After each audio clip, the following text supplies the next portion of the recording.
Los federales me dijeron que el choque fue tan violento que lo único que recuperaron fue una bola de acero retorcido y el inexplicable aroma a lirios frescos y pino recién aserrado. Nunca, en todos mis años como párroco de San Bartolo, enfrenté una contradicción tan flagrante, tan brutalmente absurda, que amenazara con desmoronar no solo mi entendimiento del mundo físico, sino también los cimientos de mi propia fe. Estaba allí, en el borde dentado de la carretera de la sierra, sintiendo la brisa fría que bajaba de las montañas, pero ignorando su frescura, porque un hedor mucho más potente se aferraba a mi nariz, un choque olfativo que se negaba a desaparecer. Ante mí, un pequeño tsuru, aquel que Mateo había mantenido con sudor y esperanzas, ya no era un coche, era una obscenidad metálica, una escultura sin sentido de desesperación, prensada con la fuerza de un puño divino contra la defensa colosal de un camión cañero. Imaginen una lata de refresco vacía, pisoteada por una bota de obrero, y aún así no alcanzarían a comprender la devastación. El acero lloraba en ángulos imposibles, el parabrisas no se había roto, sino que se había desintegrado en millones de cristales que brillaban como estrellas muertas sobre el asfalto. Las puertas, el techo, el motor, todo se había fundido en una masa informe. Una masa donde, según la lógica y la experiencia de los hombres más cínicos que conozco, no podría haber sobrevivido ni una mosca. Pero sobre ese horror, sobre el hedor a anticongelante derramado y a goma quemada, sobre el metal retorcido que aún exhalaba el calor de la colisión, flotaba, inexplicable y perturbador, un aroma que hacía temblar mi alma. No era el olor rancio de la carretera ni la fragancia terrosa de la sierra. Era el aroma puro y limpio de un taller de carpintería, a madera de pino y cedro recién cortada, mezclado con la fragancia celestial, casi litúrgica, de lirios frescos. ¿Lirios? Pino. En el corazón de tal desolación, mis sentidos clamaban, mi mente luchaba por encontrar una razón, una explicación científica, lógica, cualquier cosa que no fuera la imposible verdad que ya sentía bajo mi piel. La grúa, un monstruo de metal y cadenas, luchaba por levantar los restos. Los operarios, hombres rudos, de manos grandes y callosas, se movían con una lentitud que no era de cansancio, sino de asombro. Habían visto lo peor de la humanidad en sus trabajos, el resultado final de la imprudencia y el destino, pero las miradas en sus rostros eran de una perplejidad casi infantil. Los federales, con sus uniformes impolutos y sus radios que crepitaban órdenes, también estaban desorientados. Sus informes hablarían de la hora del impacto, las coordenadas, el tipo de vehículos involucrados, pero no tendrían una casilla para el aroma inmaculado a lirios y pino que se negaba a abandonar la escena del crimen o del milagro. Me acerqué al conductor del camión, un hombretón robusto, curtido por el sol implacable de los cañaverales, cuyo rostro normalmente inexpresivo ahora estaba surcado por lágrimas gruesas que se abrían camino entre el polvo y el sudor. No lloraba por sus lesiones, apenas tenía un rasguño, ni por el susto que debía haber sido monumental. Lloraba por la pura y simple confusión, por la abrumadora paradoja que su mente no podía procesar. «Padre», me dijo temblando, su voz áspera quebrándose con cada sílaba. Sus ojos rojos e inyectados de sangre buscaban en los míos alguna respuesta, alguna absolución. Se lo juro por la Virgencita de Guadalupe, por mis santos que me cuidan, que ese coche debería ser un ataúd. Lo vi, padre, lo vi venir de frente. No pude frenar, no hubo manera. Era un impacto directo, de frente, a toda velocidad. No pudo haber sobrevivido nada ahí dentro. Se detuvo, respirando con dificultad, como si las palabras le quemaran la garganta. Pero el muchacho salió caminando. Salió caminando. La frase se clavó en mi pecho como una estaca. Era una blasfemia contra la física, una afrenta a la muerte misma. Pero el camión no había terminado. Su voz se hizo un susurro incrédulo. Salió caminando, padre, quejándose de que se le había roto la agujeta del zapato. Las agujetas, en medio de un amasijo de metal que antes fue un automóvil, un joven había emergido quejándose de una trivialidad tan mundana como una agujeta rota. El absurdo era tan vasto, tan descarado, que por un momento sentí que mi propia razón se tambaleaba. ¿Cómo podría ser? ¿Cómo podría un cuerpo humano, frágil y vulnerable, salir ileso de una trampa mortal de ese calibre? El camión, por su parte, tenía la parte delantera de su caja completamente destrozada, la carrocería abollada y los faros hechos añicos, como si hubiera chocado contra algo de su mismo tamaño, no contra un pequeño sedán. Era la evidencia perfecta de la magnitud de la colisión. Fue entonces cuando lo vi. No lejos de donde la grúa seguía su labor de arqueología macabra, en la parte trasera de una ambulancia, sentado con la espalda recta, aunque con el semblante pálido, estaba Mateo Vargas, el hijo pródigo de mi parroquia. Lo reconocí al instante, aunque su mirada estaba perdida, fija en la inmensidad gris de las montañas, como si acabara de despertar del sueño más extraño, más incomprensible de su vida. Los paramédicos revolvían a su alrededor, palpándolo, revisando sus signos vitales con una mezcla de profesionalismo y total desconcierto. Pero Mateo no tenía un solo rasguño visible, ni un moretón, ni una cortada, ni la más mínima señal de que hubiera sido arrastrado por la boca del infierno y devuelto a la vida. Era un fantasma en carne y hueso, el hombre que no debería estar ahí, observando su propia tumba metálica con una calma que no era indiferencia, sino una especie de aturdimiento sagrado. El aroma de los lirios y el pino parecía intensificarse a su alrededor, una corona invisible de fragancia en medio de la desolación. En ese momento, al borde de esa carretera solitaria en la sierra, con el eco de un milagro imposible en el aire y la devastación de un choque que desafiaba toda razón, comprendí una verdad abrumadora. El milagro ya había ocurrido. Mi trabajo, como pastor y testigo, era ahora entenderlo. Entender qué fuerza invisible se había manifestado en esa curva del diablo, qué protector se había interpuesto entre la vida y la muerte, y cómo la fe, la humilde fe, había desafiado lo irremediable para reescribir un destino. Y esa historia, lo juro, apenas comenzaba. Para comprender el milagro de verdad, mis queridos hermanos en la fe, para que su luz nos ilumine y no solo nos deslumbre, cegándonos con su brillo momentáneo, primero hay que comprender a Mateo.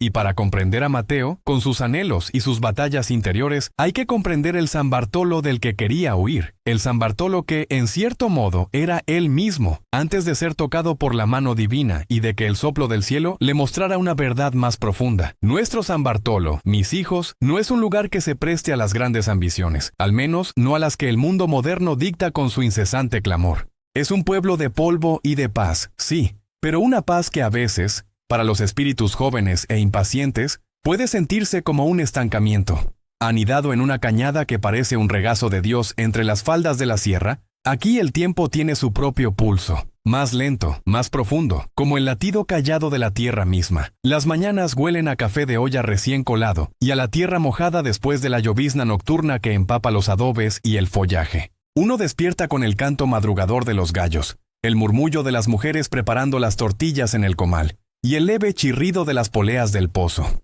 Es una sinfonía de lo cotidiano, un abrazo cálido que la mayoría de mis feligreses encuentra reconfortante. Las tardes se pintan con la luz dorada que se derrama, casi líquida, sobre los tejados de barro y las paredes encaladas, tiñendo el aire de una melancolía serena. Y las noches traen el arrullo incesante de los grillos, el ladrido lejano de un perro guardián, y el silencio inmenso de las estrellas, que aquí se ven como en ningún otro lugar, un manto de diamantes derramado sobre el velo oscuro del cielo, tan cerca que uno cree poder extender la mano y rozarlas. Mateo Vargas era, sin duda, un buen muchacho. No me malinterpreten, conozco a mis ovejas, y en Mateo siempre vi una chispa, un potencial inmenso.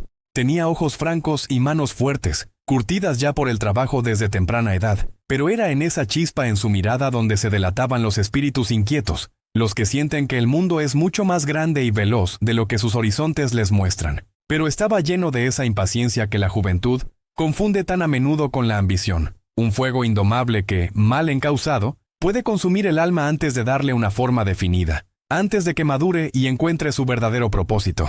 Para él, San Bartolo no era un refugio bendito, un lugar de origen y raíces, sino una jaula de oro viejo. Veía la belleza en los detalles, sí. No era ciego a la quietud de una tarde cuando el sol se ponía tras las montañas, ni al majestuoso vuelo de un sopilote planeando sobre las cumbres rocosas, buscando quizás una señal, pero a pesar de reconocer esa hermosura, la sentía como un lastre, un peso invisible sobre sus hombros que le impedía alzar vuelo, que lo anclaba a una realidad que él percibía como limitante y estática. Su padre, el buen don Pedro, había fallecido hacía años, víctima de una neumonía galopante que los remedios del pueblo, por más que se intentaron con fervor y fe, no pudieron contener. Mateo era apenas un adolescente entonces, con la sangre hirviendo en las venas y los sueños brotando en su imaginación como maleza imparable en un campo fértil. La muerte de su padre, un hombre recio y callado, de pocas palabras pero profundos conocimientos, que le había enseñado el oficio de la mecánica desde que era un niño, le dejó un vacío en el alma que nadie supo llenar del todo, un vacío que él intentaba colmar con el ruido estrepitoso de los motores que reparaba, con el fragor del metal contra el metal, y con la fantasía recurrente de las luces lejanas de la gran ciudad que le prometían una vida distinta. Se sentía atrapado, me confesaba con una punzada de amargura en la voz, en el mismo taller de su padre, reparando motores viejos de camionetas empolvadas que apenas se mantenían en pie y de tractores que escupían humo negro, día tras día, año tras año. El aroma a aceite quemado y a gasolina, que para otros era el pan de cada día, el sustento honrado de una familia, para Mateo se había convertido en el perfume asfixiante de la monotonía. El recordatorio constante de que sus días transcurrían entre tuercas oxidadas, grasas pegajosas y herramientas gastadas por el uso, mientras el mundo giraba a una velocidad que él solo podía intuir a través de los programas de radio que captaba a duras penas o las revistas viejas que llegaban al pueblo. «Padre», me dijo una tarde mientras yo pasaba por su taller de camino a una visita, y lo encontré con el rostro manchado de hollín, los músculos tensos por el esfuerzo, ajustando con destreza una bujía rebelde. Dejó caer la llave, que sonó hueca contra el suelo de tierra, y se secó las manos en un trapo grasiento. Sus ojos, generalmente tan vivos y expresivos, se opacaron por un momento con una sombra de resignación que me partió el alma. ¿No cree que uno nace para algo más que para morir en el mismo lugar donde nació? Su voz era baja, cargada con el peso de una pregunta que muchos jóvenes se hacen, pero que en él sonaba a desesperación. «Aquí nunca pasa nada, padre. Siempre es lo mismo. Los mismos rostros, los mismos caminos, las mismas historias. Yo, que he visto generaciones enteras pasar por mi iglesia, nacer, crecer, amar y despedirse en este bendito pedazo de tierra, sé que la juventud tiene un llamado poderoso a la novedad, a la aventura, a la transformación. Es natural, es parte del plan de Dios para que el mundo avance. Pero también sé que a veces esa búsqueda nos aleja de lo que realmente necesitamos encontrar, de lo que verdaderamente nos nutre el espíritu. Intenté guiarlo como un jardinero paciente guía una enredadera que busca el sol. «Mateo», le respondí con la voz más suave y comprensiva que pude reunir, acercándome un poco, sintiendo el aroma agridulce de metal y gasolina que flotaba en el ambiente. A veces, el nada de un lugar es precisamente el lienzo perfecto para que uno pinte su propio todo. Lo importante no es tanto dónde estés, hijo, sino cómo estás y con quién compartes ese lugar. Me hubiera gustado que mis palabras encendieran una luz en su mirada, que le dieran una nueva perspectiva. Pero él solo asintió con una cortesía mecánica, casi distraída. En ese momento, en lo profundo de mi corazón, supe que mis palabras rebotaban inútilmente en el muro de su impaciencia, en el muro de un anhelo que era más fuerte que cualquier consejo. Un leve suspiro escapó de mis labios, una pequeña oración silenciosa pidiendo al Señor que ablandara su corazón. Su madre, Elena, era el polo opuesto, mis hermanos, una mujer de fe inquebrantable, tan arraigada a la tierra de San Bartolo, como las más antiguas parotas que se alzan centenarias en la plaza. Su rostro, surcado por las líneas del tiempo y el trabajo, irradiaba una paz que solo la cercanía con Dios puede otorgar. Para Mateo, sin embargo, la fe de su madre era una reliquia, una cosa de viejos, de otros tiempos, un eco de tradiciones que a él le parecían ajenas a la velocidad del mundo moderno. No es que la despreciara, no. Mateo nunca fue un joven cruel ni irrespetuoso. Simplemente la veía como algo ajeno a su propia realidad. Una práctica que pertenecía al universo silencioso y resignado de su madre y de las ancianas que, con sus rebozos y sus rosarios, llenaban los bancos delanteros de la iglesia cada domingo. Para él, la misa dominical era una obligación, un trámite que cumplía por respeto a Elena, con la mirada a menudo perdida en los vitrales polvorientos del templo, o contando los minutos, calculando mentalmente el tiempo que le quedaba para volver a sus cosas, a sus motores, a sus sueños. El rosario, ese murmullo constante y reconfortante que su madre tejía cada tarde con sus dedos nudos y sus labios moviéndose en una letanía interminable de avemarías, era para él un sonido sin sentido, una melodía monótona que solo confirmaba la distancia, el abismo creciente, entre su propia aspiración por lo nuevo, por lo que el mundo ofrecía más allá de San Bartolo, y la devoción de su madre por lo eterno, por lo trascendente. Recuerdo una ocasión, vívidamente, en la víspera del Día de Muertos. Elena le pidió que la acompañara al panteón a limpiar la tumba de su padre. Él, con su característico nerviosismo y una visible renuencia, accedió a regañadientes como quien cumple un pesado deber. Mientras Elena, con una ternura infinita y unos ojos llenos de amor y añoranza, arreglaba las flores de cempasúchil que pintaban de naranja el mármol gris y murmuraba oraciones por el alma de don Pedro, limpiando con delicadeza la tierra y el polvo de la lápida, Mateo se quedó a un lado, pateando una pequeña piedra con la punta de su bota, su mente a leguas de allí, ajena al solemne acto de memoria y conexión espiritual.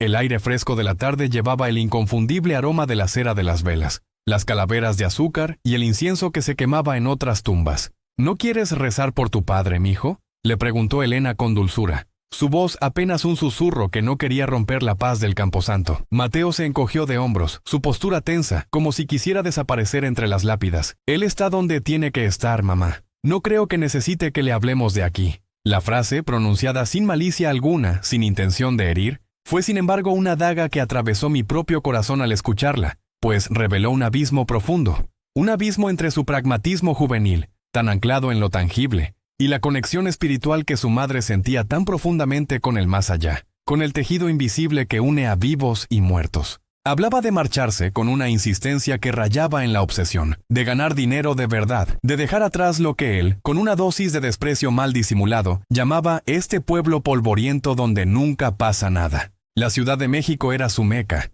el epicentro de todo lo que él anhelaba. Oportunidades infinitas, el ruido vibrante de la vida moderna, la velocidad enloquecedora de las avenidas, la promesa de una vida donde no conociera a todo el mundo por su nombre y donde el horizonte no estuviera delimitado por las mismas montañas de siempre, sino por rascacielos que arañaban el cielo. Fantaseaba con grandes talleres de mecánica automotriz, con el brillo resplandeciente de los coches nuevos que desfilaban en las revistas, con el anonimato que le permitiera ser quien quisiera ser, reinventarse sin el peso de las expectativas del pueblo, sin la constante mirada de los vecinos que lo habían visto crecer. Yo lo veía luchar con su propia alma, mis hermanos. Era un joven con un corazón noble, con una capacidad inmensa para el amor y la lealtad que se revelaría más tarde, pero que no sabía que lo que realmente buscaba, esa plenitud, ese sentido trascendente que anhelaba, no estaba en una ciudad lejana, en el ruido y el fulgor artificial de sus luces, sino dentro de sí mismo. Buscaba fuera lo que solo podía encontrar dentro, oculto bajo capas de insatisfacción juvenil y de la prisa por vivir que nublaba su visión.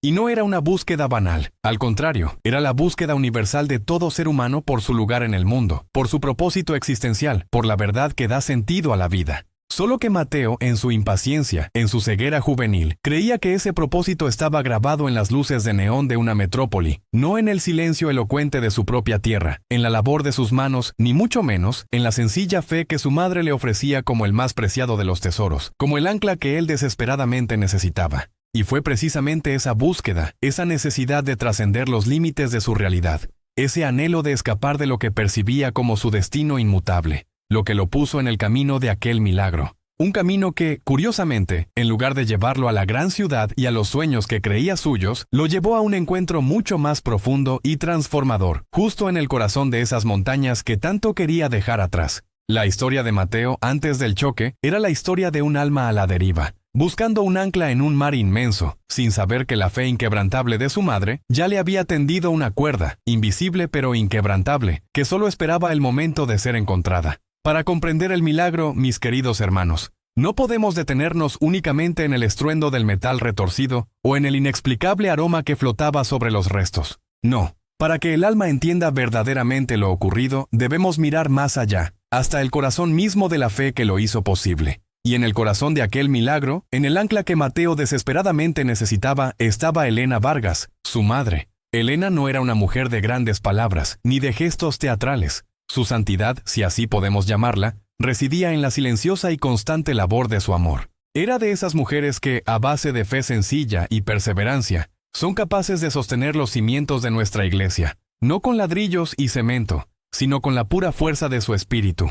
Había algo en ella que me recordaba a los viejos olivos de Tierra Santa, con sus raíces profundas y retorcidas, capaces de resistir siglos de vientos y sequías, produciendo fruto a pesar de todo. Su fe no era una teoría aprendida en libros, sino una sustancia vital que corría por sus venas, un calor constante que irradiaba a quienes la rodeaban. En sus ojos mansos siempre había una chispa de esperanza, incluso cuando la vida se empeñaba en apagarla. Había enviudado joven, y levantó a Mateo con el sudor de su frente y la fortaleza de su fe, un desafío que habría doblegado a espíritus menos robustos. La devoción particular de Elena, su compañero silencioso en la peregrinación de su vida, siempre había sido San José. No el San José distante, a veces casi etéreo, que se representa en las grandes catedrales, ataviado con túnicas de seda y lirios impolutos. No, su San José era el carpintero, el obrero, el hombre de manos callosas y mirada serena. Era el protector silencioso de la Sagrada Familia, el que caminó junto a Jesús y María por los polvorientos caminos de Nazaret,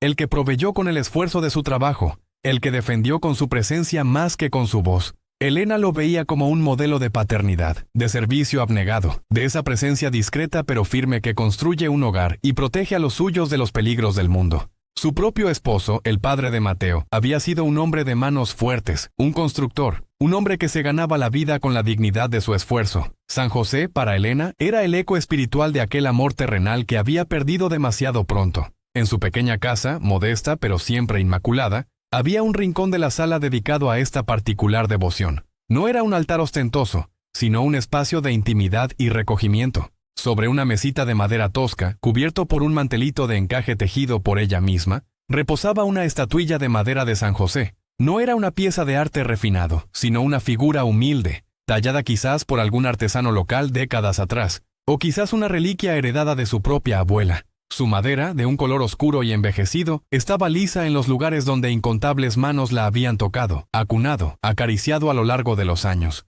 Los bordes se habían suavizado con el roce de los dedos. Los detalles del rostro de José se habían desdibujado ligeramente, no por el abandono, sino por la intensidad de la fe que la había animado. Era una figura desgastada no por el tiempo, sino por el amor. Una imagen viva de décadas de ruegos susurrados, de lágrimas contenidas, de esperanzas depositadas y de agradecimientos silenciosos. Frente a ella siempre ardía una velita de cera blanca, y un pequeño florero con flores de campo, frescas cada día, incluso si solo eran unas ramas silvestres recogidas al borde del camino. Aquel rincón, por su misma sencillez, vibraba con una presencia que transformaba lo ordinario en sagrado. Fue precisamente en la semana del accidente que la vida de Mateo tomó un giro que, al menos en apariencia, prometía cumplir sus anhelos de escapar. Había conseguido una entrevista de trabajo en la capital, la gran ciudad de México. Para Mateo era la oportunidad dorada, el boleto de salida de lo que él llamaba con una mezcla de cariño y desdén, este pueblo polvoriento donde nunca pasa nada.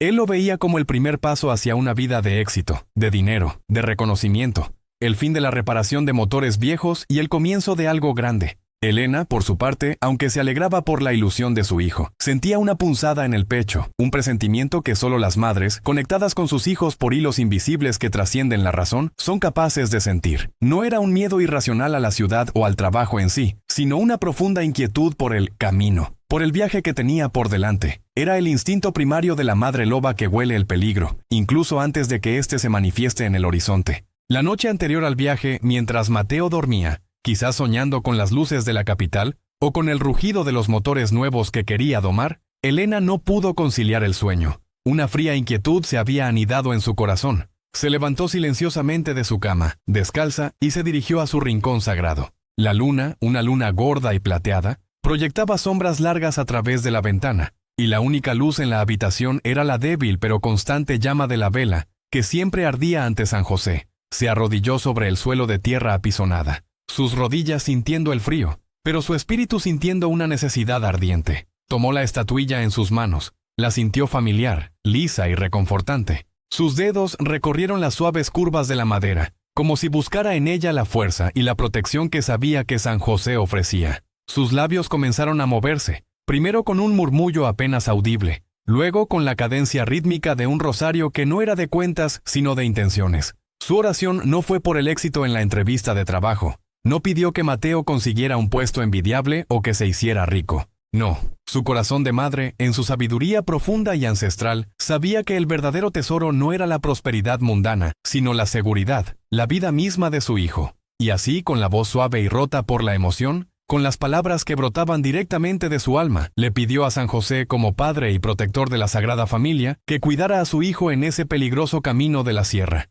«San José bendito», susurró Elena, con los ojos fijos en la estatuilla, como si ésta pudiera mirarla de vuelta con la comprensión de un padre. «Tú que supiste lo que es la angustia del camino, tú que protegiste al niño Jesús en la huida a Egipto, te encomiendo a mi Mateo. Él es impetuoso, Señor, y su corazón está lleno de sueños que lo alejan de lo que es bueno y seguro. Sé que quiere irse, Padre, y yo no puedo atarlo, pero te pido con toda la fuerza de mi ser de madre, que lo cuides. Protege su camino por esa sierra peligrosa, por esas curvas traicioneras. Que tus manos de carpintero, esas manos fuertes y protectoras, lo envuelvan. No te pido riqueza para él, ni fama, ni un gran puesto en la ciudad. Solo te pido una cosa, amado San José. Tráelo sano y salvo a casa, que regrese a este humilde hogar, a su madre, a su pueblo. Que ninguna maldad, ningún peligro le toque un solo cabello. Tú eres el protector de las familias, el patrón de los viajeros, el que con silencio y fortaleza cumple la voluntad de Dios. Por el amor que tuviste a Jesús y a María,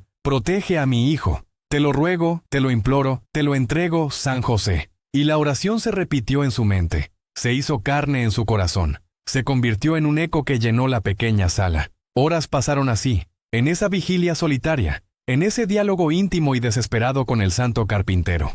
Las sombras se movieron con la luna. La vela se consumió lentamente, pero la fe de Elena no flaqueó. Cada latido de su corazón era una plegaria, cada respiro un acto de entrega. Sabía que el camino de la sierra no era solo un camino de asfalto y curvas, sino un sendero lleno de riesgos, donde la imprudencia y el destino a menudo se daban la mano. Y sabía que Mateo, en su juventud, a veces era más imprudente que cauto. La fe de Elena en esa noche no era solo una esperanza, era una acción, una fuerza que se desplegaba en el reino invisible, tejiendo una red de protección alrededor de su hijo, una red que él, en su escepticismo, no podía ver, pero que ella sentía con una certeza inquebrantable. Mis hermanos, pocas cosas en este mundo tienen la fuerza de la oración de una madre. Es un suspiro divino, un acto de amor puro que, como un rayo invisible, puede mover montañas, o al menos, proteger a un hijo de un destino que parece sellado. Era la cuerda invisible pero inquebrantable de la que hablábamos. Mientras Mateo se preparaba para emprender un viaje físico hacia un futuro incierto, Elena, en la quietud de su hogar, ya había iniciado un viaje espiritual de intercesión, tendiendo ese lazo de fe que, sin que él lo supiera, ya lo conectaba con una protección que trascendía toda lógica humana.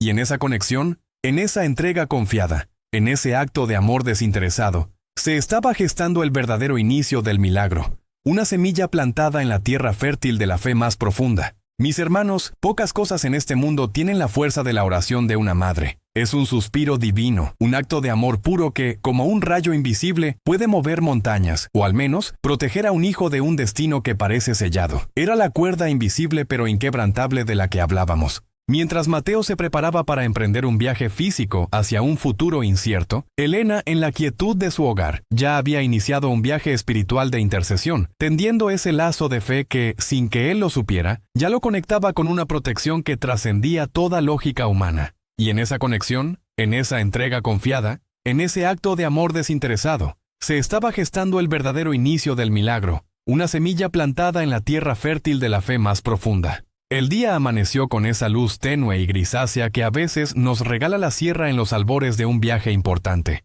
No era la explosión dorada de un sol radiante, sino una claridad modesta, como si el cielo mismo dudara en revelar por completo el drama que se desplegaría. Yo había pasado parte de la noche en mi propia capilla, rezando como de costumbre por la gente de mi parroquia, pero aquella madrugada, mis pensamientos regresaban una y otra vez a Mateo y a su madre, Elena. La fe de ella era un faro, y el espíritu impaciente de él, una nave a la deriva que anhelaba encontrar su propio rumbo. Sabía que aquel día, para Mateo, no sería uno cualquiera. Para él, sería el día de su partida, el inicio de una huida hacia lo que él consideraba una vida mejor. Para Elena, sin embargo, era el día de una entrega aún mayor, el día en que su amor maternal se convertiría en un acto de fe viva y palpable. El aire frío de la mañana traía consigo el olor a tierra mojada de la lluvia que había caído durante la noche, mezclado con el distante aroma a leña quemada y el tenue perfume de las flores del jardín de Elena. Mientras me dirigía a la casa de los Vargas, mis pasos resonaban suavemente sobre el camino de terracería, aún húmedo y con las huellas frescas de algún animal nocturno. Me había prometido a mí mismo pasar por allí antes de la misa matutina, no solo para despedir a Mateo, sino para ofrecer un apoyo silencioso a Elena, quien sé que en momentos de gran tensión encuentra consuelo en la presencia compartida, aunque no se diga una sola palabra. Quería ser un testigo, sí, pero también un pilar, por pequeño que fuera, para aquella mujer que enfrentaba la despedida de su único hijo con una fortaleza nacida de su profunda devoción. Al acercarme, pude distinguir la silueta del viejo Tsuru de Mateo, ya cargado con una mochila descolorida y una caja de herramientas, como si su destino en la ciudad fuera replicar el taller que dejaba atrás. El coche, con su pintura gastada y un leve chirrido en algún resorte, parecía una extensión de la juventud rebelde de Mateo, funcional, pero a punto de desmoronarse si no se le trataba con sumo cuidado. La luz de la cocina de Elena brillaba cálida, un faro de estabilidad en la quietud del amanecer serrano, y desde la puerta entreabierta podía escuchar el murmullo de voces bajas, una mezcla de ansiedad y ternura. Era el último desayuno juntos, la última oportunidad para una madre de anclar a su hijo antes de que el mundo exterior lo arrastrara. Entré con una suave llamada a la puerta, y Elena me recibió con una sonrisa cansada pero luminosa, mientras Mateo, ya de pie, ajustaba su camisa, con la mirada fija en el reloj de pared, como si cada segundo que pasaba en San Bartolo fuera un segundo perdido en su futuro. La tensión entre madre e hijo era palpable, una cuerda tensa que vibraba en el pequeño espacio de la cocina. Mateo, con sus 20 y tantos años, era una tempestad de energía contenida, de impaciencia que le mordía las entrañas. Se movía de un lado a otro, revisando su mochila, su teléfono, como si prepararse para el viaje fuera una carrera contra el tiempo. Sus ojos, antes de fijarse en mí, buscaban la ventana, el camino que lo llevaría lejos de allí. Era el anhelo de libertad, la sed insaciable de un joven que cree que su destino está más allá de las montañas que lo vieron nacer. «Padre, qué bueno que llegó», dijo, con una sonrisa rápida, casi evasiva. «Ya casi salgo». Elena, en cambio, era la quietud misma. Su mano acariciaba el borde de la mesa de madera mientras lo veía.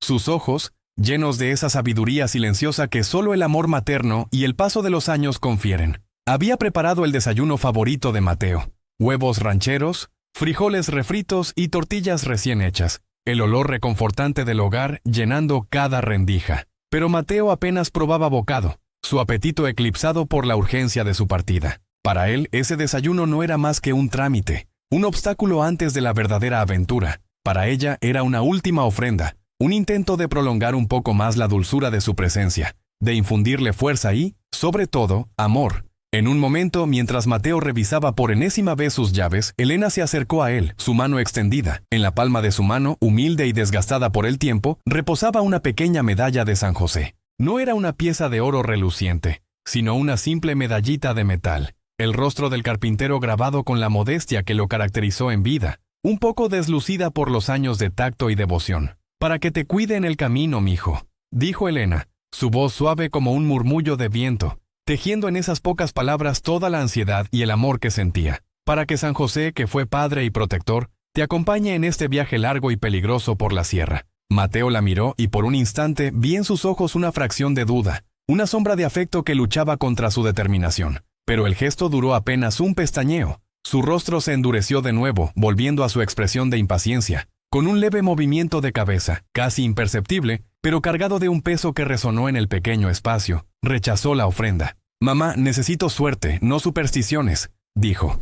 Y sus palabras, aunque no pronunciadas con malicia intencionada, cayeron como pequeñas piedras en el silencio de la cocina. «Guárdala. Yo sé cuidarme solo». La mirada de Elena se nubló por un momento. Una herida invisible, pero profunda, abierta en el corazón de una madre. No hubo reproche en sus ojos, solo una tristeza infinita, la desilusión de ver a su hijo rechazar no solo un objeto, sino el amor y la protección divina que ella intentaba ofrecerle. Sus labios se apretaron ligeramente, y sus manos, las manos que habían rezado toda la noche, las manos que habían nutrido y cuidado, se cerraron lentamente alrededor de la medalla, guardándola de nuevo en el hueco de su puño, como si protegiera un tesoro que su hijo aún no sabía valorar. Era una escena dolorosa de presenciar, una manifestación clara de la brecha que a veces se abre entre la fe sencilla y profunda de una generación y el escepticismo impaciente de la siguiente. Me sentí un nudo en la garganta. Quise intervenir, quizás, recordar a Mateo la belleza de la fe de su madre, la fuerza de la tradición,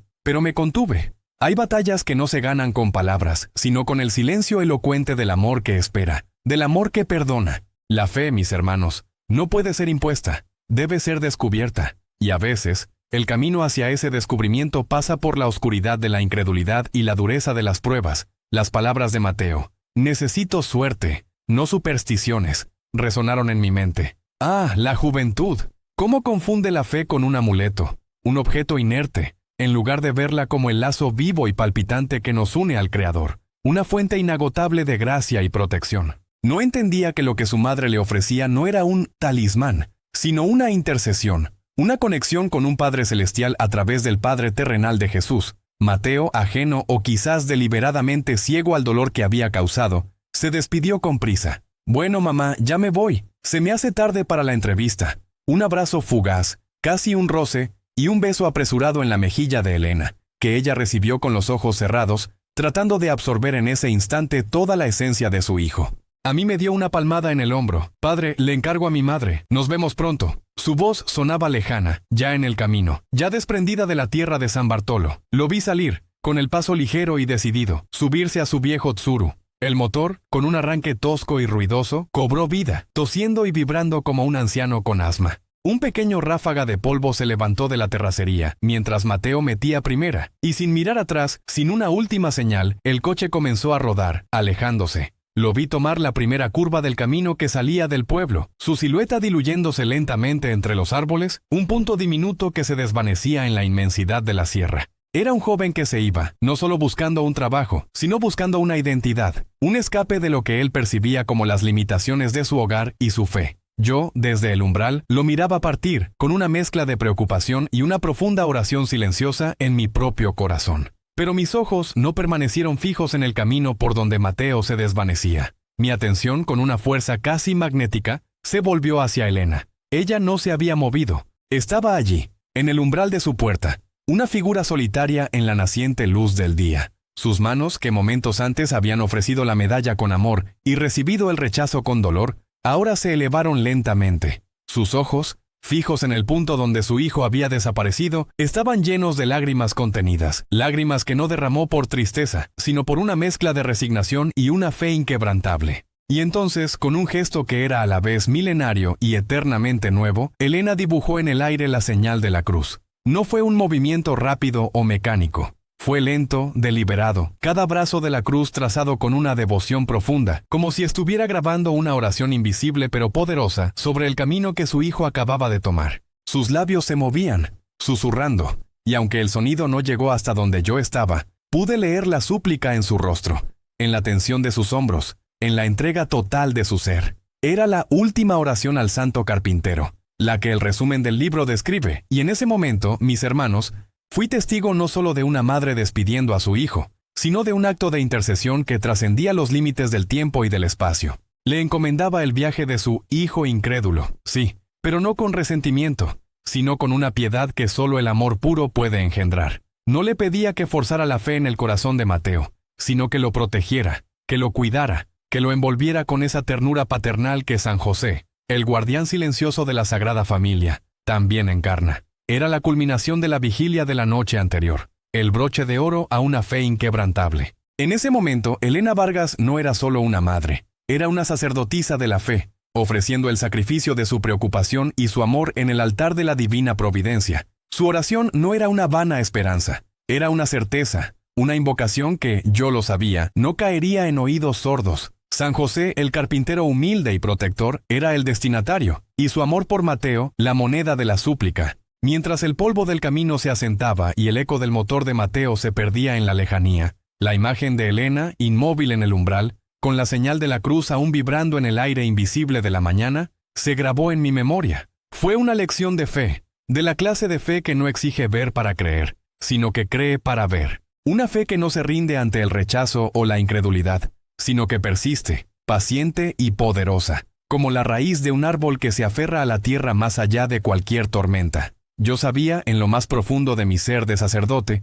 que esa oración, ese gesto de amor, era más que suficiente. Era la cuerda invisible pero inquebrantable, que ahora unía a Mateo no con la suerte que él buscaba, sino con una protección mucho más poderosa, una que se gestaba en el corazón de Dios a través de la intercesión del santo carpintero. Y así, con esa imagen de fe en mi corazón, y el aroma a leña y tierra mojada aún en el aire, volví sobre mis pasos, con la certeza de que, aunque el viaje físico de Mateo apenas comenzaba, su verdadero viaje, el que lo llevaría a un encuentro con lo divino, ya había sido iniciado por el amor de su madre.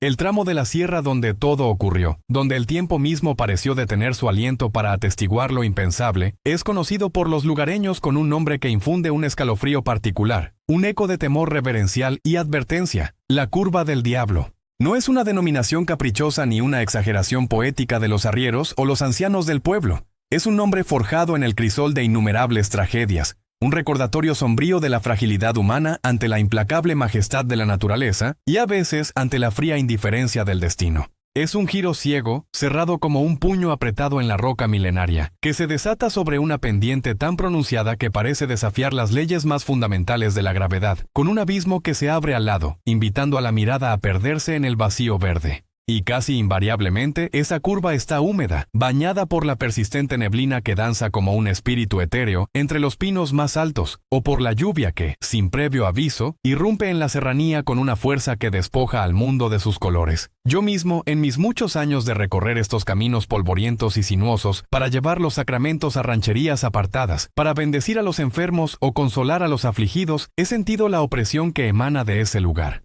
Hay un silencio particular en la curva del diablo, incluso cuando el viento aúlla o la lluvia golpea, un silencio que parece absorber los ruidos del mundo y dejar solo el eco de la propia respiración. Es una belleza salvaje, sí, con sus abismos verdes que parecen tragarse el cielo y sus cumbres que rasgan las nubes, pero también es una belleza implacable, que no perdona errores ni distracciones. He visto cruces de madera toscamente labradas y lápidas improvisadas al borde de esa carretera. Silenciosos testimonios de vidas truncadas, de sueños rotos, de familias destrozadas. Cada vez que paso por allí, desacelero mi paso. Hago la señal de la cruz en mi pecho y rezo por las almas de quienes encontraron su fin en ese infame recodo, y pido con fervor protección para los que aún transitan por él, encomendándolos a la misericordia divina y a la intercesión de los santos. Hay lugares en el mundo donde la delgada línea entre lo terrenal y lo espiritual se siente más permeable, donde el velo que separa ambos mundos parece rasgado, y la curva del diablo es, sin duda, uno de ellos. Allí uno se siente a la vez insignificante y extrañamente conectado con algo que trasciende nuestra comprensión humana, con una fuerza mayor que nos envuelve. Es un sitio que te obliga a recordar tu mortalidad, pero también a buscar consuelo en lo eterno.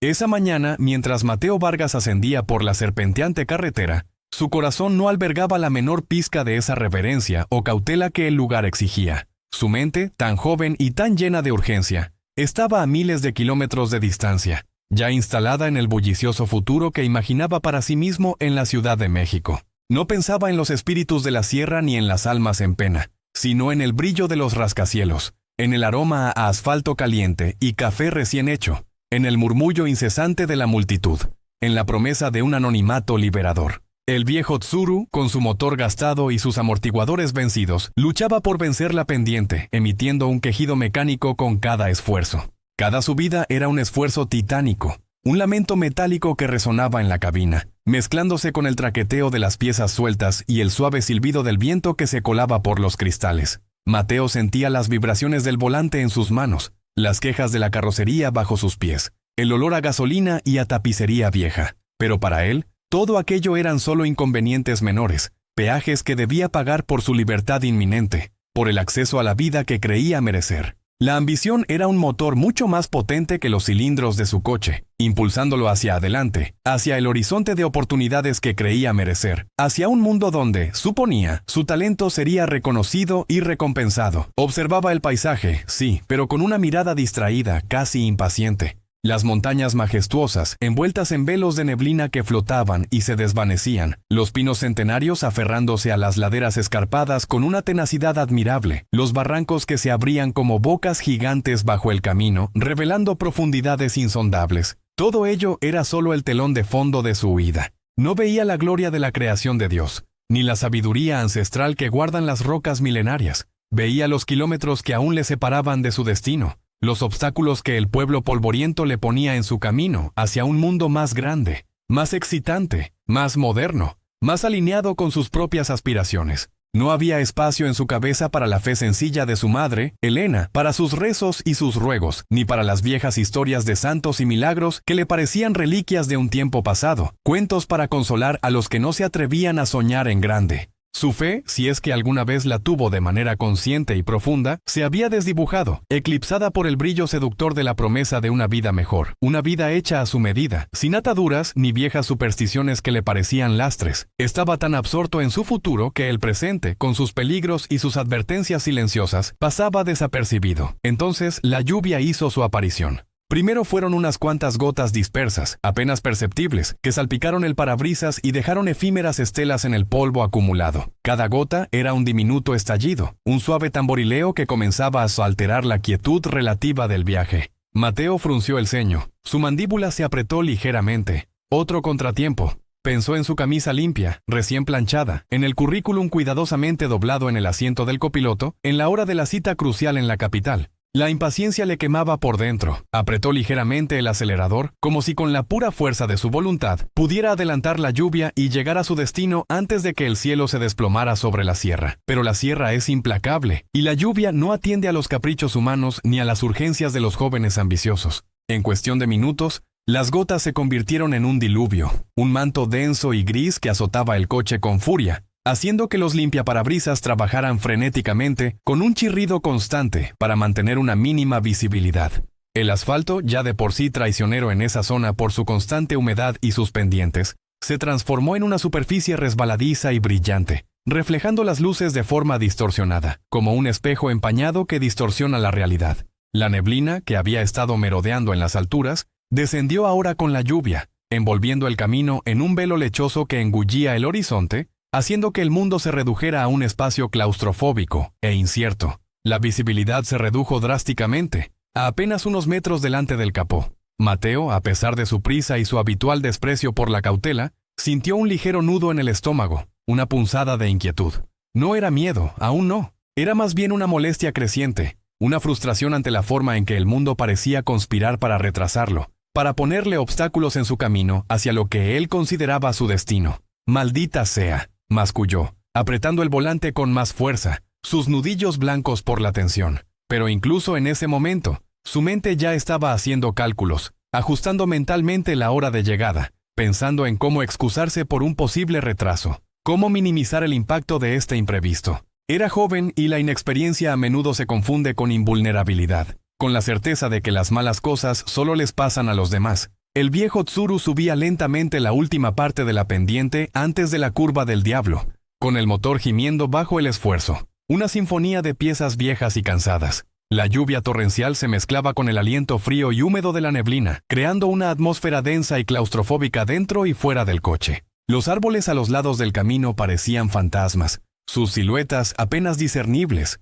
borrosas contra el lienzo gris del cielo y la niebla. Mateo tenía la música de una emisora pop de la capital sonando en bajo volumen, una tenue banda sonora a sus pensamientos de escape, a sus planes de futuro. Soñaba despierto con el apartamento que alquilaría, con la gente que conocería, con el tipo de vida que llevaría. Se sentía a las puertas de su verdadera existencia, de una vida plena, y nada, ni siquiera la furia de la tormenta, iba a detenerlo. La convicción era casi palpable, una burbuja de optimismo y autoconfianza que lo aislaba de la realidad circundante. El coche entró en la curva, un giro ciego, traicionero, como bien lo sabía cualquier conductor experimentado de la zona. Pero Mateo no lo era del todo en ese tramo específico, su juventud y su prisa le habían robado la sabiduría de la cautela. Su mirada estaba fija en la línea blanca discontinua que se perdía en la niebla, concentrado en no salirse del carril en el asfalto resbaladizo, en dominar la máquina. La velocidad, aunque no excesiva para una recta, era imprudente para ese punto particular de la carretera.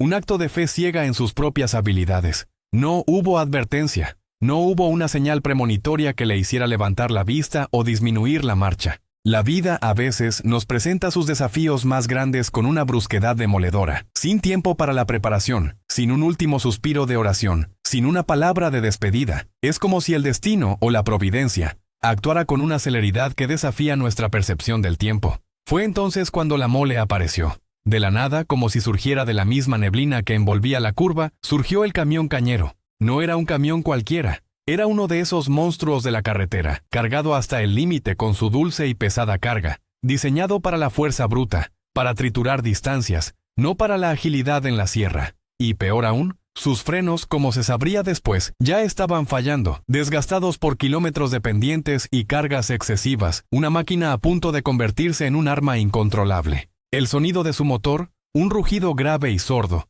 se hizo audible solo en el instante mismo de su aparición, sofocado hasta entonces por la furia de la lluvia y la ceguera de la curva. Ahora un clamor de acero y diésel que lo abarcaba todo. Mateo no tuvo tiempo para nada. El mundo se comprimió en un solo punto, en una única y aterradora imagen que quemó su retina. Las dos luces amarillentas del camión, desdibujadas por la lluvia y la neblina, pero inconfundiblemente grandes, que llenaban por completo su parabrisas, transformando la visión del mundo en un muro de inminente fatalidad. No hubo un grito. La garganta de Mateo se cerró. petrificada por el terror. Un nudo frío que le impedía aspirar el aire que su cuerpo clamaba. No hubo un volantazo desesperado. Sus manos se aferraron al volante con una fuerza que le blanqueó los nudillos, incapaces de reaccionar, como si la voluntad de su cuerpo se hubiera disuelto en el pánico más absoluto, dejando solo un cuerpo rígido e inútil. No hubo un último rezo. En ese instante supremo, en el umbral de lo que parecía el fin, su mente, tan llena de planes y ambiciones mundanas, se quedó vacía de palabras sagradas, muda ante la inminencia de la muerte. La fe, esa llama que su madre había mantenido encendida por él con tanto amor y sacrificio, no era suya para invocarla en ese momento de necesidad extrema, solo la certeza absoluta, fría y demoledora. En la fracción de segundo que se estiró hasta parecer una eternidad, mientras el rostro informe del camión se abalanzaba sobre él, Mateo supo con una claridad escalofriante, con una convicción que penetró hasta lo más profundo de su ser, hasta la médula de sus huesos, que iba a morir. Era el final de todo, de sus sueños, tan recién forjados y tan vívidos, de sus planes, tan meticulosamente construidos, de su juventud, vibrante y llena de promesas, de su búsqueda de libertad, de su deseo de escapar. Las luces del camión no solo llenaban su parabrisas, llenaban su universo, consumiendo cada pensamiento, cada resquicio de esperanza, cada memoria y cada futuro posible. La imagen se grabó en su retina, una impresión indeleble de horror puro, una instantánea de la nada. El tiempo se detuvo para él. Los ruidos del mundo exterior, la furia de la lluvia al golpear el metal, el rugido amortiguado del motor de su coche que pronto sería silenciado, el clamor del camión que se acercaba como un juicio final, se desvanecieron en un silencio irreal, un vacío sonoro que solo el cuerpo a punto de perecer puede experimentar. Sus pulmones no absorbían aire, su corazón se detuvo en un pulso eterno, una pausa que parecía durar siglos. La vida se desprendía de él, liberándolo de su prisión corporal, antes incluso del impacto físico. Sintió el peso de la resignación, el frío manto de la inevitabilidad, la certeza de que su destino estaba sellado. No era solo un choque de dos vehículos, una colisión fortuita, era un muro de acero y velocidad contra su frágil auto, su frágil cuerpo, su frágil existencia. Era la colisión de un mundo lleno de vida con la nada absoluta, con la disolución. Y en ese último instante de conciencia lúcida, mientras las luces del camión lo envolvían por completo, Mateo Vargas cerró los ojos, preparándose para la oscuridad eterna, convencido de que su historia, sus sueños, su vida, habían llegado a su abrupto y trágico final. La curva del diablo había reclamado una vez más lo que consideraba suyo, pero la historia, como la fe, a veces tiene giros inesperados, milagros que desafían toda lógica y toda expectativa humana. Y un humilde sacerdote como yo, que ha visto tantos finales, sabe que no siempre es el fin. La curva del diablo había reclamado una vez más lo que consideraba suyo, o al menos así parecía en la frialdad implacable de la lógica y la estadística. Un muro de acero y velocidad contra un frágil auto, contra una existencia tan llena de sueños, aunque quizás mal dirigidos. Mateo Vargas había cerrado los ojos, preparándose para la oscuridad eterna, convencido de que su historia había llegado a su abrupto y trágico final. La razón dictaba la catástrofe, el estruendo de metal desgarrado, el impacto brutal, el silencio final de la vida extinta. Pero la historia, como la fe, a veces tiene giros inesperados, milagros que desafían toda lógica y toda expectativa humana. Y un humilde sacerdote como yo, que ha visto tantos finales, sabe que no siempre es el fin. A veces, el verdadero comienzo. Mateo me describiría más tarde, con la voz aún teñida de asombro, lo que ocurrió en ese microsegundo que se estiró. O quizás se detuvo por completo, en el umbral de su percepción. Él esperaba el golpe demoledor, la violenta intrusión del camión en su pequeño espacio vital. Pero lo que vino fue todo lo contrario a la brutalidad anticipada. En lugar del estruendo que destrozaría tímpanos y espíritus, lo envolvió un silencio absoluto, tan profundo que no era la ausencia de sonido, sino una presencia palpable, envolvente, como el vellón más suave y denso. Era un silencio que ahogaba el rugido del camión, el chirrido de los frenos fallando, el estallido inevitable de los cristales y el metal. Un silencio que no era vacío, sino plenitud, y junto a ese silencio, una luz, no el destello cegador de un faro o el relámpago de la colisión, sino una luz cálida y dorada, tan serena como el amanecer sobre las montañas de la sierra. No era una luz que venía de una fuente visible, sino que parecía emanar de todas partes y de ninguna, impregnando el aire, dándole una consistencia etérea, casi tangible. Mateo no recordaba haber sentido miedo en ese instante, no la desesperación que lo había invadido momentos antes.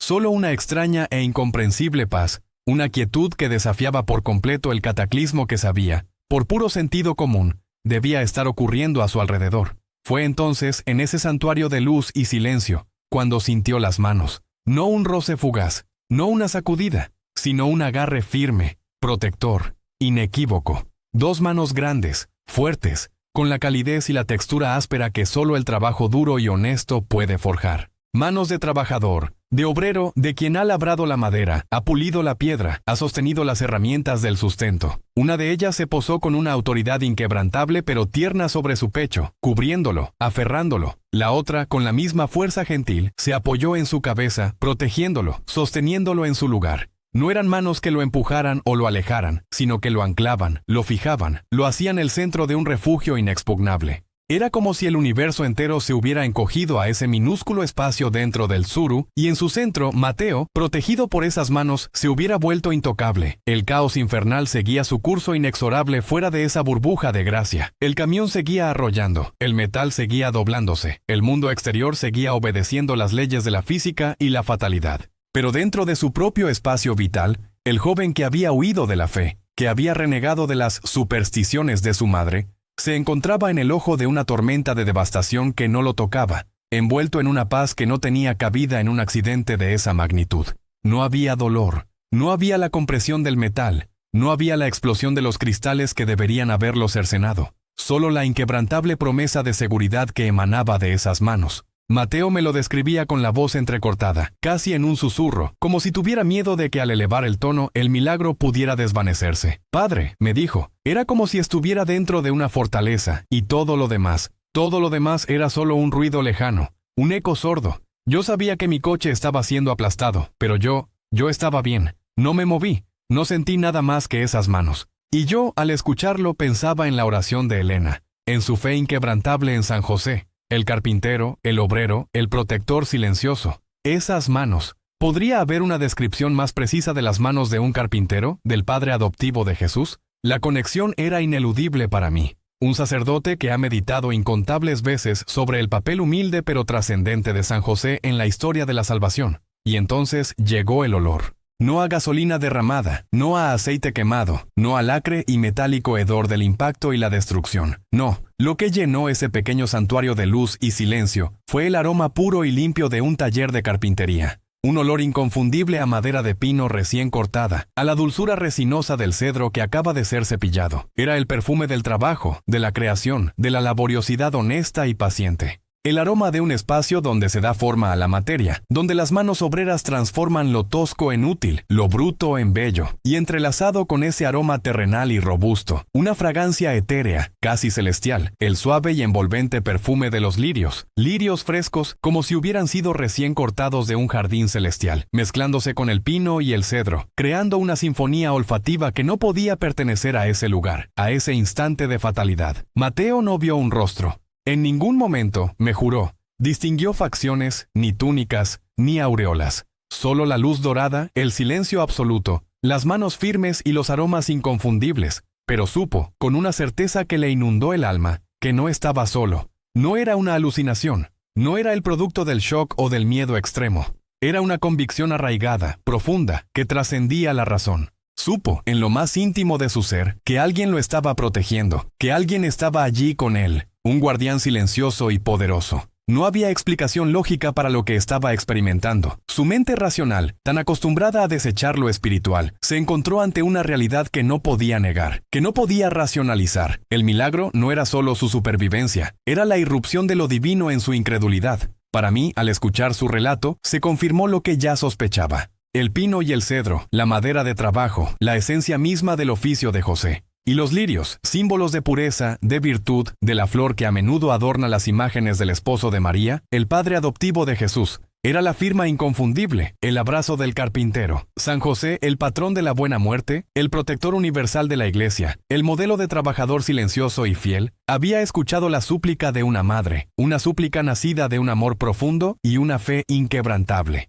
Había acudido en ayuda de un hijo que ni siquiera sabía que lo necesitaba, que lo había rechazado, pero que era amado más allá de su comprensión. El milagro no se manifestó con fuegos de artificio o voces celestiales. Se manifestó en la quietud, en el toque, en el aroma. en la interrupción de la destrucción por una fuerza mayor, una fuerza de amor y protección. Se manifestó en la negación de la tragedia inminente, transformando un instante de muerte en un testimonio de vida. El tiempo para Mateo se había detenido no para quitarle la vida, sino para salvarla, para infundirle una verdad que su corazón había buscado, sin saberlo, en la impaciencia y la huida. Aquel que había rehusado llevar una medalla de San José, había sido envuelto, protegido y salvado por el mismo santo al que su madre había encomendado su vida. Y ese momento, ese abrazo del carpintero invisible, fue el punto de inflexión, el crisol donde la incredulidad se disolvió y nació una fe nueva, forjada en la misma esencia de un milagro. Era el silencio de Dios hablando a un alma,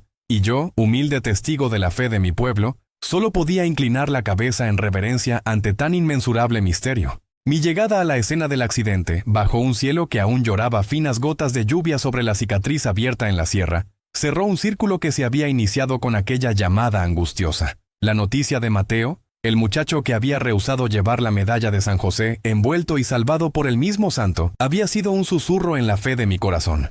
Pero ahora, mis propios ojos serían testigos de la materialización de lo inexplicable, de la palpable presencia de lo divino en un mundo que a menudo lucha por creer. El viaje hasta la curva del diablo fue un lento peregrinaje. Cada kilómetro se sentía pesado, cargado de la solemnidad que precede a un misterio. A pesar de los primeros reportes de que Mateo estaba ileso, la mente, tan arraigada a lo lógico, no podía evitar pintar las escenas más lúgubres. ¿Cómo podría un cuerpo humano emerger intacto de semejante devastación? La imagen que había evocado en mi mente, la de un crisol donde la incredulidad se disolvía, ahora se enfrentaba a la cruda realidad del asfalto, el acero retorcido y la promesa de muerte. Cuando mi vieja camioneta finalmente crestó la última loma, el panorama se abrió ante mí con una brutalidad silenciosa. Los faros de los vehículos de emergencia destellaban a través de la neblina, pintando la escena con tintes fantasmagóricos. Hombres uniformados, paramédicos con la mirada grave, y curiosos del pueblo que habían logrado llegar hasta allí, formaban un semicírculo alrededor de los restos. Y en el centro, como una herida abierta en la tierra, yacía lo que había sido el tsuru de Mateo. Era una monstruosidad.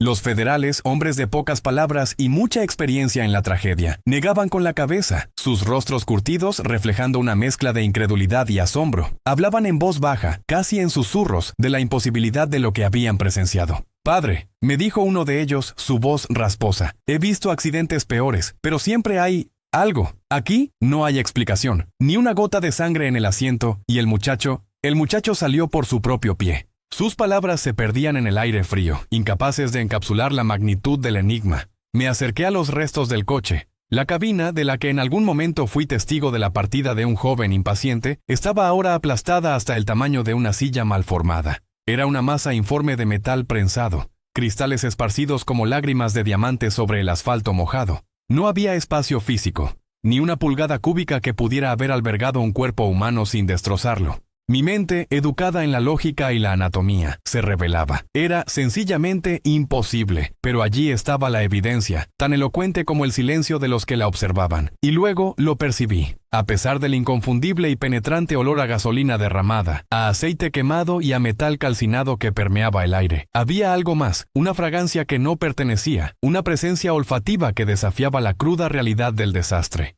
Era el aroma inconfundible a madera fresca, a pino y cedro recién cortados, como el de un taller de carpintería donde las virutas aún conservan el perfume del árbol, y entrelazado con esta esencia terrenal, se elevaba un perfume floral, dulce y etéreo, el inconfundible aroma a lirios frescos, tan puro y limpio que parecía flotar directamente del cielo. Era el olor de lo sagrado en medio de la desolación. En ese momento, mi mirada buscó a Mateo.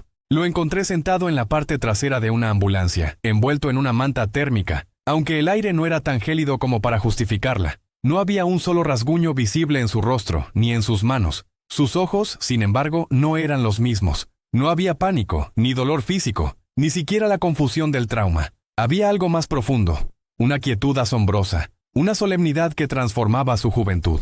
Sus ojos, fijos en las montañas que se alzaban majestuosas en la distancia, estaban llenos de lágrimas contenidas, no de pena, sino de un asombro que lo había llevado más allá de la comprensión humana. Cuando me acerqué, su mirada se encontró con la mía. Fue un reconocimiento instantáneo, no solo de su párroco, sino de un confidente, de alguien que, él sabía, entendería. Sus labios temblaron ligeramente antes de que pudiera pronunciar palabra alguna. Su voz, aunque todavía un poco ronca por la impresión, era clara. Resonaba con una convicción que nunca antes le había escuchado. «Padre», comenzó, su voz apenas un susurro que luchaba por salir. Olía a madera y a flores. Sus ojos se llenaron de un asombro renovado al recordar. Extendió una mano temblorosa, no para tocarme, sino como si quisiera asir una verdad intangible que aún flotaba en el aire. Alguien estaba conmigo, padre. No había necesidad de preguntas. La evidencia del accidente gritaba imposible, pero la evidencia de Mateo, su presencia ilesa, su mirada transformada y el inconfundible aroma que aún nos envolvía, gritaba milagro. No era una cuestión de fe ciega en ese momento, sino de fe confirmada por la experiencia directa, por una intervención tan clara y precisa que desafiaba toda razón. Me senté a su lado en el escalón de la ambulancia, sin saber qué decir, qué consuelo ofrecer más allá de mi presencia y mi propia reverencia. ¿Cómo se consuela a un alma que ha sido testigo de la mano de Dios? Quizás no se consuela, sino que se acompaña en la inmensidad del descubrimiento. Puse mi mano sobre su hombro, sintiendo el temblor que recorría su cuerpo. Un temblor no de frío o de miedo, sino de una comprensión profunda que acababa de despertar. «Mateo», le dije, mi voz apenas un murmullo, «la oración de tu madre es poderosa». No necesitaba añadir más. Él lo sabía, lo había sentido. Aquel que había rechazado la medalla de San José había sido abrazado por la esencia misma del santo, protegido por esas manos grandes y firmes, callosas como las de un trabajador, como él describiría más tarde. En ese momento, en la curva del diablo, bajo la llovizna persistente y el parpadeo de las luces de emergencia,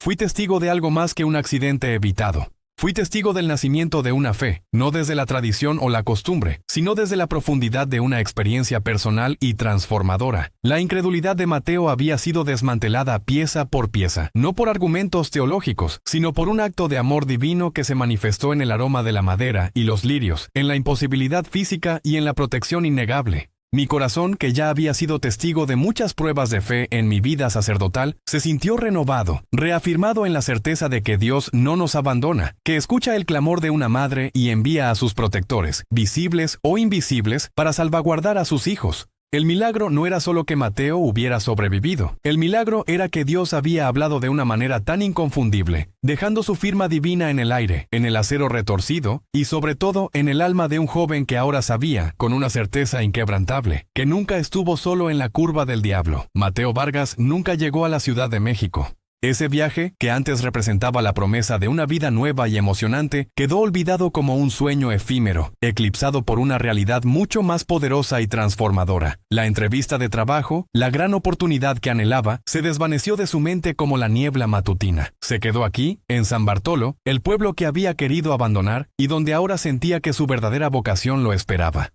Su viejo taller mecánico, que antes olía a aceite quemado y gasolina, comenzó a transformarse. Paso a paso, con sus propias manos, Mateo delineó una nueva sección, un espacio que lentamente se convirtió en un pequeño y luminoso taller de carpintería. Las herramientas de su abuelo, que por años habían permanecido empolvadas en un rincón, cobraron vida bajo su tacto, susurrando historias de madera y paciencia. Con ellas empezó a tallar. No eran figuras grandiosas ni obras de arte para galerías. Eran pequeñas y sencillas estatuillas de San José, el carpintero, el protector silencioso, el obrero humilde. Cada pieza era un acto de gratitud. La veta de la madera, el aroma del pino y el cedro que impregnaba el aire, eran para él un eco constante de aquel momento inefable en la curva del diablo. Recordaba, y no solo con la mente sino con cada fibra de su ser, la calidez de aquellas manos invisibles, el refugio en medio del caos, y el inconfundible olor que había llenado su espacio vital. Cuando un viajero, cansado o curioso, se detenía en su taller, Mateo, con una serenidad que nunca antes le conocí, le ofrecía una de esas figuras, para que lo cuide en el camino.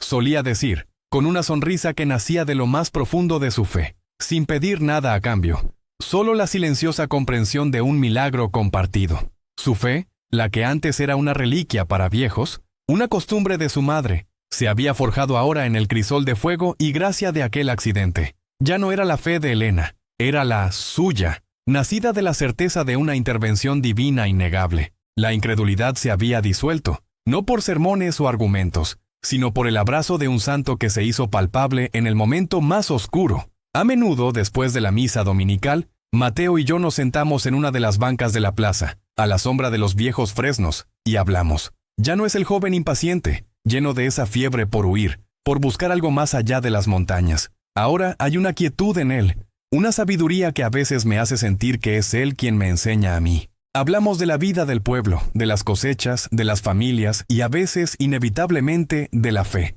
Sus ojos, que antes miraban con ambición hacia un horizonte distante, ahora reflejan la paz de quien ha encontrado su verdadero hogar, no en un lugar físico, sino dentro de sí mismo y en la presencia constante de Dios. Ha encontrado su propósito, no en las luces cegadoras de una metrópoli lejana, sino en el humilde taller de San Bartolo, tallando la imagen de un santo carpintero que, con su intercesión, le mostró el camino. Es un testimonio viviente de cómo lo sagrado puede irrumpir en lo cotidiano, cómo lo divino se manifiesta en lo inesperado. Y yo, su sacerdote, soy el humilde y asombrado testigo de esta verdad.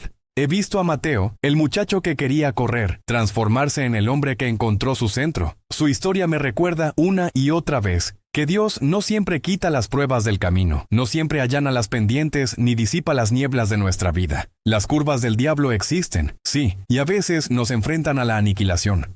Pero lo que la fe nos enseña, lo que el milagro de Mateo me ha grabado en el alma, es que a través de esa misma fe, a través de la oración sincera de una madre y la intercesión de los santos, Dios nos envía protectores. A veces son visibles, otras veces son invisibles, pero siempre están allí, asegurándose de que, por más peligrosos que sean los caminos, lleguemos a salvo a casa, a su presencia. Y el olor a lirios y pino, aunque solo un eco, sigue siendo el dulce recordatorio de que no estamos solos.